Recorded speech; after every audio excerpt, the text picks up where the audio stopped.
I used to protect my toes at all costs. Now stubbing them rarely phases me. There's a reason it doesn't hurt anymore. And it's not because my feet are made of stone like this cool foot rock that we found. This didn't happen overnight. We've been training our feet for years. So what's going on here? There's a big problem with footwear currently. The more time has gone on, the more cushiony and cloud-like shoes have got, which is understandable because it seems like society is trying to solve a problem that everybody has, which is more foot, ankle, knee, hip, and back pain. And they're trying to do it by giving everyone, a very soft, cushy surface to step on. But that's creating more of a problem. Yeah, and honestly, it does feel good to be in those shoes. You do feel very comfortable to be cushioned. But the truth is that the shoe is not going to give you health, it's not going to fix your problems. So adding more and more padding to your shoes isn't going to fix your problem of any of those other problems that you might not even think are actually associated to what kind of footwear you're wearing. What is going to fix your problem though is mobility, ankle strengthening, foot strengthening, exercises that are geared towards that foot health. And we as a society have tried to rely on shoes to fix that problem when in reality, shoes actually don't fix the problem. But our awareness of our foot health and listening to those pain points that we're having, now you can start to do some changes. Some shoes actually support healthy feet. The issue is that weak feet create weak life. The weaker your foot is, the weaker everything upstream from your foot becomes. And so what matters most, way more than the shoe that you're stepping into, is the condition and the strength and the health of your foot. And it seems like a small issue, but it's really not. It's a big deal.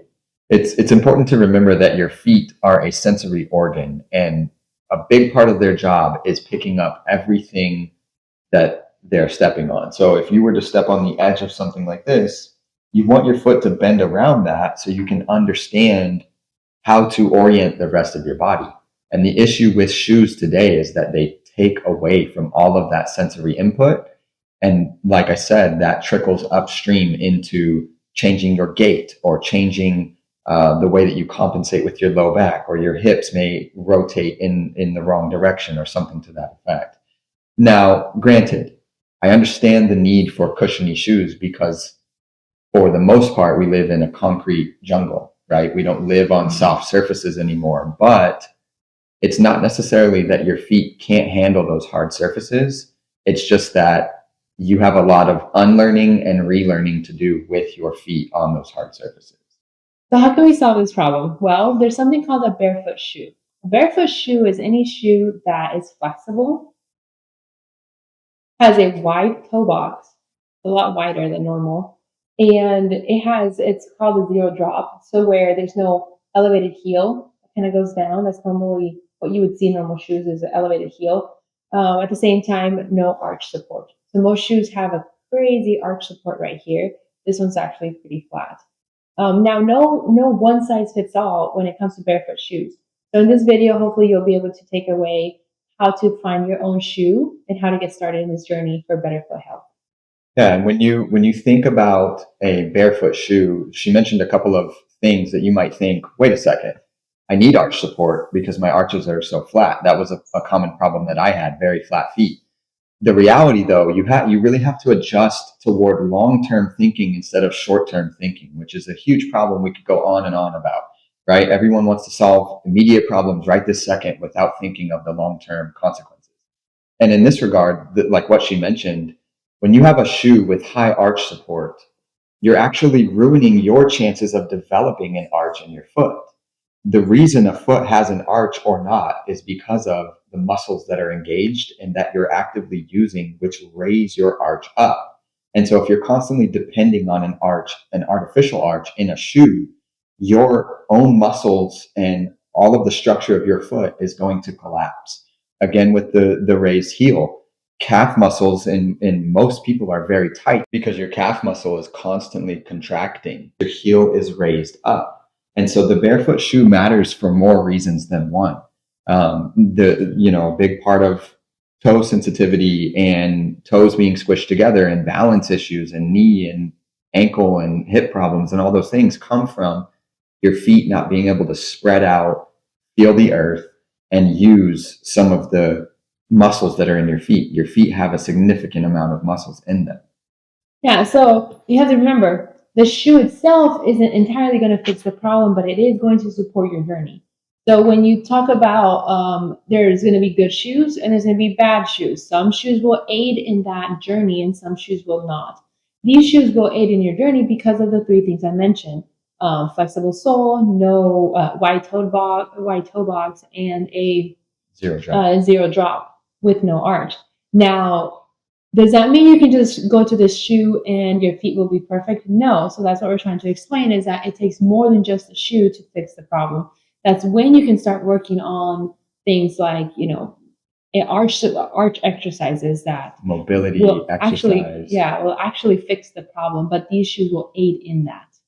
Part of long-term thinking is that fashion constantly changes. And we both understand the desire to keep up with fashion trends and kind of blend in, which stepping into barefoot footwear and paying closer attention to your body means that you have to forego some of those trends.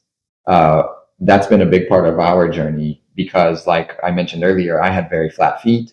My toes were crammed together and very sensitive, and I didn't have any foot strength at all. My feet were just completely out of my mind. I had no brain foot connection. And then you had a lot of problems with your feet as well, at least some that became more and more noticeable as time went on.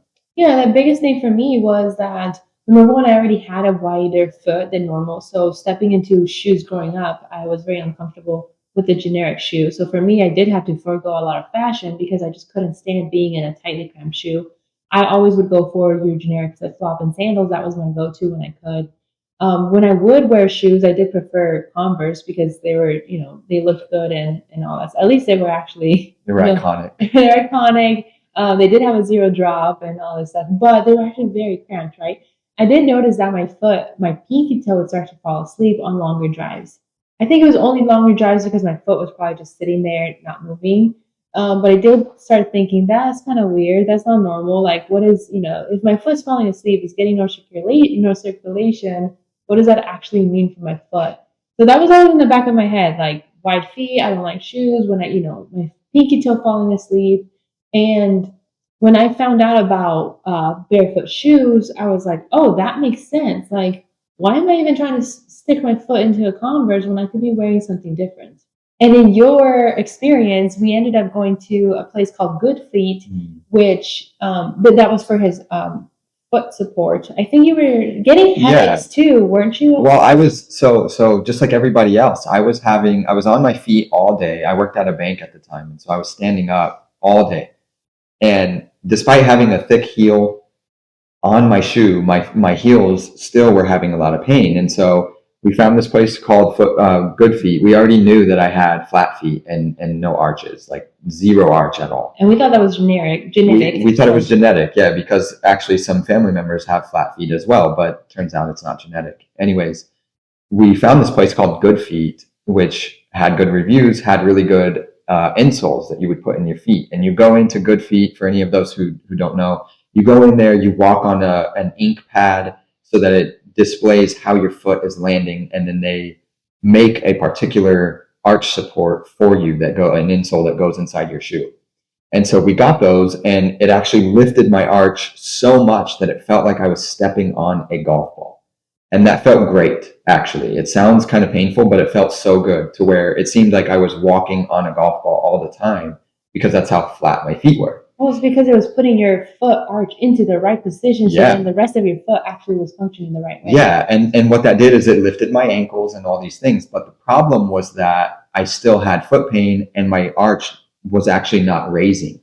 What was happening is this was an artificial fix that was doing the job that my muscles and my bone structure and my walking and my running and all those different movement patterns were supposed to do instead.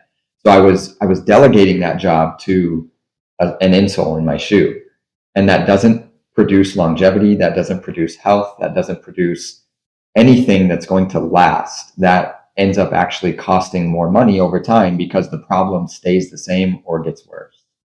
Yeah, and for us to make the shift to barefoot shoes, we actually thought on it for a few years. It wasn't just like we heard about it and we started doing it. No, we actually started thinking about it for over 2 years to where we're like, okay, I think we finally need to make the switch. And so, I mean, that mentality took a long time. I wish it wouldn't have. I wish we would have gone to these shoes a lot sooner.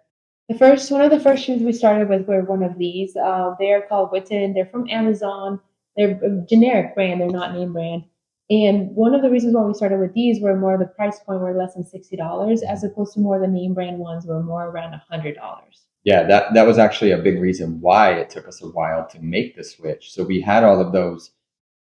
We kept seeing things talking about making the switch and why it was important, and we kept wanting to do it. But what we were finding was name brands that were 100 or even more. A lot of these like Vivo barefoot shoes are $120, $150, and for us it was like, here we are wearing Converse that we picked up, for $45, $50. Yeah. Making that stretch was kind of not, that wasn't really going to work for us. We just didn't want to do it. We go through shoes quickly. We're on our feet a lot. The nature of some of my work just wears through shoes quickly. And so we found those on Amazon, and I think they were like $53 or something like that. They've got a ton of different options, a ton of colors. And so we're not necessarily endorsing them, but we have worn those shoes for a very long time, and we haven't seen a lot of issues with them. And this is another thing too, is that we did this as a family. So it's not just one pair of shoes that we're buying. We're buying two pairs of shoes. Four pairs of shoes as you're going through this. And with kid shoes, they grow out of them so fast that you're like, well, do I really want to spend $80, $90 every single time when you could just get generic, maybe used shoes, at Goodwill for kids that they can use for a little bit. So, and you can't find these at Goodwill, by the way. You have to actually buy them new because I don't know actually why. Maybe because people don't use them. People don't use them. Well, people probably use them until they're completely worn out, right? They don't just get new shoes. Yeah.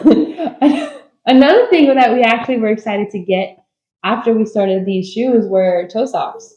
Yeah. And for good reason too. Yeah, and one of my biggest thing for toe socks is that even though you are wearing these wider toe box shoes, your splay is still getting squished by the sock. The sock is naturally, unless you're getting ginormous loose socks, which that feels big on your foot, you want your sock to fit tight, So your shoe is always going to do this to your feet, to your toes. Your sock. Your sock's always going to scrunch up no matter what kind of shoe, even if you're, right now, just look at your feet without your shoes, your socks are probably doing this to your pinky toe. So that pinky toe helps a lot to keep the splay open and not squish up your toes. Yeah, on the socks too, especially athletic socks, they really do squeeze your foot a lot.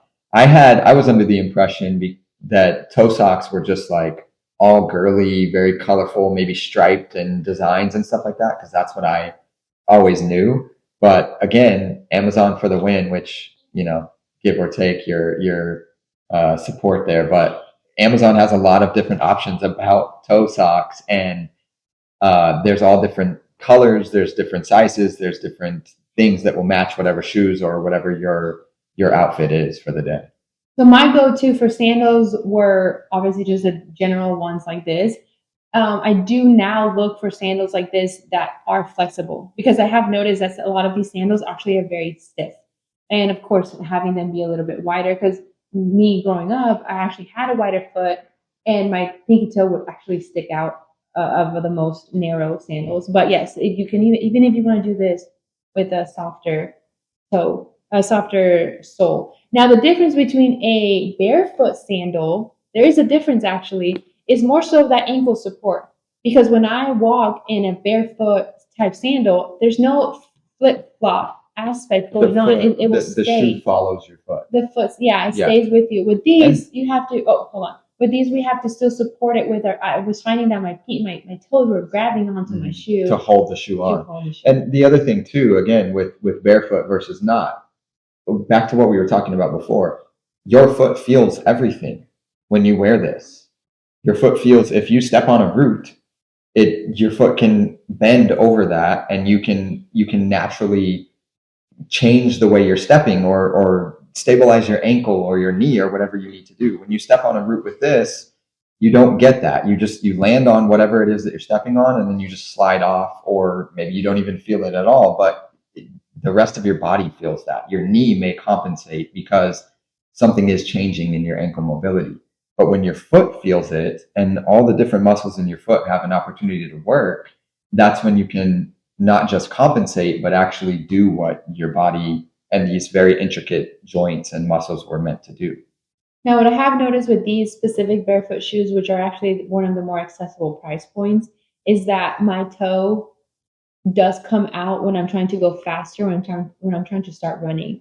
All the other more higher price point sandals for barefoot have some type of support going from here to here. That Like keeps this, them, yeah, through like the middle toe. yeah, big that toe. keeps this together because that way this doesn't come off as you're trying to go for it. So our next investment, if you want to call that, will be barefoot sandals like Earth Runners or other competitions that are there out there. Let's talk about these. Yeah, so this moves on to, this was my thing. Again, as I mentioned, my toes used to be so jammed together that my pinky toes were underneath this toe. And even still today, like if I take these off, I have I have now gotten to the point where I can spread my toes. I still have a long ways to go and I want to get better at it, but it used to not be an option for me. I used to not be able to separate my toes at all. And yeah, that pinky toe was all the way up underneath the other one. So much so that the outside of my pinky toe was calloused from the Converse shoes. And so I started finding these toe spacers online as well. And now I wear these religiously. So the next thing that we started to do for being inside, she wears those zero shoes often because that allows her to still have these toe spacers on, which she likes these better. These are a little bit like stiff and rigid. I don't really love them. And my son and I actually did a little experiment where I put these on versus, you didn't know about this. I put these on versus these, and these actually splay the toe a little bit more, the all of the toes more. Anyways, we have cold floors. They're hard tile floors, and that does get a little bit of that causes a little bit of fatigue on the feet, and it's also cold most of the time, so our feet get cold. So her solution is to have this set up right here, where she wears the zero drop sandal with the toe spacers, and then my setup is I just get a stretchy pair of socks with these pair of socks, and I put these socks on over. So a little bit of a controversy is these types of shoes right here. Everybody knows what these are. They're called Crocs. I'm sure there's some off brands, but these are very trendy. You might think of these as being good for your children. I see a lot of children wearing these. They do have a wider toe box, and that's great. They're simple. Kids love to slip them off and on and all that type of stuff. But here's the issue. Again, like everything we've talked about. Number one, the heel is elevated much higher than the actual where the toes are. So that creates that tightness in the calf along with so many other things. And then they're so thick and padded that the person wearing these literally feels nothing under their foot. And that creates all of these other issues that we're talking about that start to ruin your longevity. Yes. Now, if you want to get more advanced into your barefoot journey, which we recently did. Yes, we recently made the switch. Is to your 5-finger toe shoes. Yes. Now, yes, you still wear socks with these. Don't be weird. You can still wear socks with these. I do. I don't want my foot touching any of this plastic. I don't want my foot to be sweaty in here. And I already have my toe socks anyway, so I'm good to go. Yeah, I think a lot of people look at these as like a type of water shoe. And again, on trends and fashion and all that stuff, you have to get to a point to where you don't care. Your health, your longevity, all those types of things are more important than what somebody else might think about you. Because I mean, I would venture to say that this is going to get more trendy as time goes, as things get more futuristic and people become more aware and more conscious. Yeah. These are all, we found these on Amazon. There's multiple different kinds that we have recently found. And yeah, again, with the barefoot, they're zero drop. They're very, very flexible. These are awesome. And this allows even more movement than the other barefoot shoes that we were showing before. So a big reason why we recently switched to 5-finger toe shoes is because now that our splay has started to get even wider, We also started to notice that with these shoes, our pinky toes are hitting right here. You can see how this cuts in. So pinky toe used to be tucked under. Well, now it's been opened up so wide from the toe spacers and from all the exercises and the work that we've put in that my pinky toe started rubbing on this. And so we made the switch to this. And so far, yeah, I mean, you feel even more than what you feel with this. Your toes have a chance to bend over whatever you're stepping on. And I think a big piece with this, one of the most important things with these types of shoes, especially with the thin sole, is back to the awareness. You become so much more aware of where you're stepping, what you're stepping on, and it's a good brain body connection that is required for you to actually start healing and building the muscles and everything that you need to build for this longevity that we're talking about. Yeah, for one thing I noticed when I was wearing these is when I was driving and feeling that like foot pedal was kind of interesting. And remember, this is so back to the story of these even getting too small for display. Is not one size fits all, right? It's not this is better than this. That's not what we're trying to say. Hopefully, that's not what you're taking from this video. It's more so just what is going to support you in your in your journey of trying to get better foot health, because that's ultimately the goal here. We've also ordered these as well to kind of see which ones were better. And these actually offer you the 5-finger toe, but it's actually a lot harder sole. We're undecided on whether or not we like this. So what we've figured out with this is that on one hand, and again, these are like Amazon, they're from Asia. These I'm not sure. These are a little bit more of a brand name type of shoe. And this brand has a lot of different styles. But these in particular, these are some shoes from Asia. We don't know. They're not manufactured with really high quality, like maybe a Vibram 5-finger shoe, which we got some of those for the kids that we'll show later. But we did notice with these that it kind of seems like the heel might be elevated just a little bit. And yes, again, the sole is very thick. Now, that could be good. That could be a good thing depending on how rugged of terrain you're on. I'm probably going to wear these for the renovation work that I do just because they're a little bit more solid and a little bit tougher for things that I might be stepping on in that environment. Ooh, coming in hot.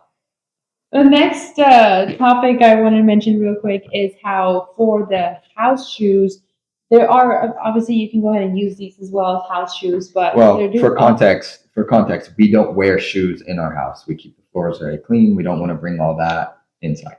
Yeah, so I just mean like you can keep a clean pair for just your house or something else. You can look up barefoot sandals, and sometimes these ones will show up. These are actually just water shoes, but they do work. My splay still is not the best with these, but it's something is better than nothing. Next, parents, you are the one who needs to choose the shoes for your kids. Your kids do not need to be choosing their shoes until they understand all of this that we've been talking about. They make these for children as well. So these are some of the barefoot shoes that we've gotten for our daughter. They have a nice wide splay, wide toe box, 0 drop, flexible sole, all those things. They don't have the arch support. And there are options out there. Unfortunately, they don't have a lot of options. Well, they do have these. So they have the water shoes similar to what Gabby has there. These are still barefoot, very flexible. Same with sandals, meaning they're squishy, but still not, it's not necessarily barefoot. What we were excited to find, but also not excited to find, is that they make 5-finger toe shoes for children, but these were hard to find because they've been discontinued. These actually are the name brand Vibram, which are more expensive, but we did find these, I think, on eBay in pretty good condition, right? Yes, eBay. So we've had a hard time finding 5-finger toe shoes for our younger children, but still, all things considered, we can get them barefoot shoes that are very effective at helping their splay stay open and wide and helping them grow that arch support and all those things, because we started to notice with our older son that his toes were being jammed together as well. And his arch is actually, we're still working on raising his arch up because it did start to collapse. He was in normal generic shoes for the first 6 years of his life. he has a lot more options for five finger toe shoes of the same caliber, same price point, and all that as what is on Amazon for us adults. And so, we're constantly working on rebuilding that foot strength and making sure that the kids have the right footwear. Yeah, and something we had to actually, it dawned on us that we could just get him adult women sizes that were the smallest size. I think these were like 5.5 women size, and he actually wears like maybe size 3 for kids. So we were looking for kids shoe sizes for him when we realized we can just get him Right. women sizes. So these were also Vibrams that were heavily discounted. These were $60 and name brand. There's a really high probability that if and when you make the switch to barefoot shoes, it's going to reveal a lot about yourself that you probably didn't understand before. Primarily, one thing that we experienced was we started noticing that we were doing what's called heel striking, which is where our heel was taking a majority of the force every time we stepped, which was causing excess pain / discomfort. Discomfort, with for our sure. foot, yeah. Yeah. And so what we did is we found these insoles that they're really firm, but they still respect the barefoot aspect. Like they don't have any arch support or anything. They're still very flexible. But again, back to long-term thinking and longevity and understanding those types of things, that's not necessarily the fix that you want to do, because that's sort of a band-aid. What's more important is that you ask the right question, which is, why is my foot doing this in the first place? And that leads us into exercising the feet, doing things that are going to provide the sensory feedback, all different types of exercises that are going to strengthen the feet, lengthen the tendons, the muscles, make sure that the joints are moving accurately over different ground, different materials, and things like that. And there's all different types of exercise equipment that we can show a few different exercises of that will teach you how to gain foot strength and change the way your mobility is currently functioning. One thing I recently noticed for myself is that even though I do have a higher arch or a normal arch, it's still a very weak foot, because when I go on for a squat, I still have to, my knees will naturally come inside and I have to work towards keeping them outside. And that adds a lot of strain, which means there's more strengthening that I need to do on the outer. So, I'm planning to do some exercises with that to strengthen that. That's something that you can go ahead and do at home, do a squat and notice what's going on with your foot. Is your arch collapsing like this when you squat down, or when you pivot, or when you land, or something like that? Maintaining this arch right here, it needs to be comfortable for you to maintain this, but it goes from here up to here. There's muscles all inside here that you're going to start to feel when you start exercising this, that is lifting your arch and carrying your natural arch support. The simple framework that you'll be able to use to find not the perfect shoe, but just your next shoe in your journey is making sure that it has the flexible sole, zero drop, meaning no heel and no arch support, and that it's a wide toe box. Pretty simple, right? Yeah, no, all of those things in a shoe is what's going to help your foot start to learn and start to do what it's naturally meant to do. Perfect is never the goal, right? There's no such thing as perfect, which means that this is a long journey. It's not about immediately doing everything all at once and trying to keep up with somebody else or comparing yourself to somebody else. It's about taking the right steps over time. And when your body is giving you feedback, it's imperative that you listen to that feedback. Awareness starts when you start listening to the feedback. Basically, in a nutshell, your job is going to be to start slow, to listen carefully to yourself, and to understand that foot health is a gateway to longevity, mobility, less aches and pains, and all those types of things. But it only works, it's contingent upon understanding that those signals that you're getting in your feet when your feet start to hurt as soon as you switch to barefoot shoes, those signals require that you listen and adjust, or else you're probably going to just relapse and go back to normal, comfortable shoes because you're not adjusting and the pain is worsening. But the good news is, and hopefully it gives you hope, when you make the adjustment, that pain goes away, and so do other pains that you're experiencing as a result of those problems. Just start with one thing. Use it for a few months, use it for a whole year. Start out slow. You don't have to go into and get all these 5 items of, things for your journey. Start with toe socks, start with spacers, Yeah. something. Everything's a journey, and that's the whole purpose of what we're doing here. So we hope that you enjoy your journey and join us on the path to great. We're on a journey. You are welcome to come alongside us and follow along for more. Anything else that you want to see related to personal development, follow along and keep it locked in right here.